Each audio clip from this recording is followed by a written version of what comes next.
भारतीय बाजार में आज यानी 9 जून को लगातार दूसरे दिन भी गिरावट देखने को मिली है।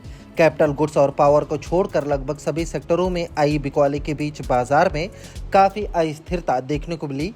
कारोबार के अंत में सेंसेक्स 223.01 अंक या 0.35% की गिरावट के साथ 62,625.63 पर और निफ्टी 71.10 अंक या 0.38% की गिरावट के साथ 18,563.40 पर बंद हुआ।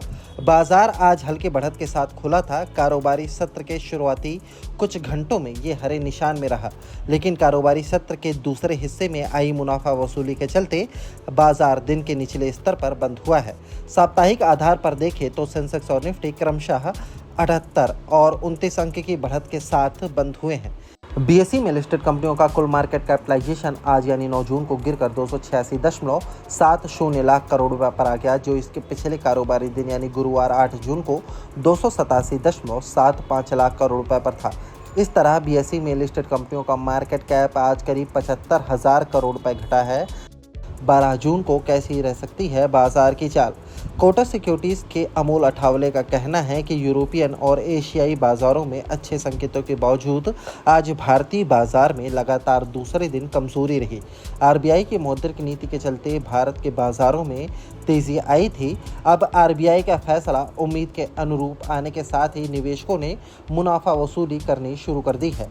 बाजार शॉर्ट टर्म में अस्थिर रह सकते हैं। अब बाजार का फोकस अगले सप्ताह के यूएस एफओएमसी की बैठक पर शिफ्ट हो जाएगा। उन्होंने आगे कहा कि तकनीकी रूप से निफ्टी ने 18,775 के पास प्रतिरोध का सामना किया और वहीं से इसका रुख बदल गया। वीकली चार्ट्स पर इंडेक्स ने हैमर कैंडलस्टिक फॉर्मेशन बनाया है, जो मौजूदा स्तरों से और कमजोरी आने का संकेत दे रहा है।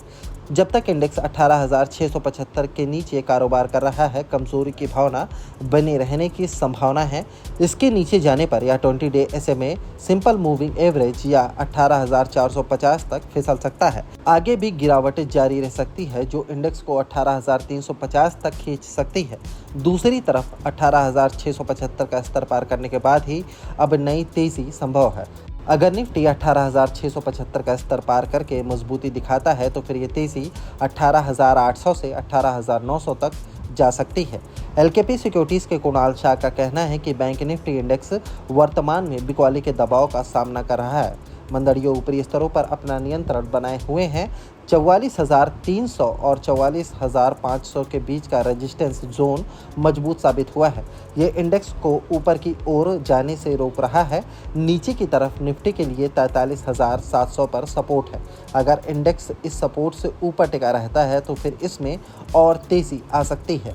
वहीं अगर ये सपोर्ट टूटता है तो फिर और गिरावट आ सकती है। इस तरह अगर बैंक निफ्टी 44,300 और 44,500 के रेजिस्टेंस जोन को पार करने में सफलता हासिल कर लेता है तो फिर इसमें और तेजी आ सकती है। moneycontrol.com पर दिए गए विचार एक्सपर्ट्स के अपने निजी विचार होते हैं। वेबसाइट या मैनेजमेंट इसके लिए उत्तरदायी नहीं है। यूजर्स को मनी कंट्रोल की सलाह है कि कोई भी निवेश निर्णय लेने से पहले सर्टिफाइड एक्सपर्ट्स की सलाह लें।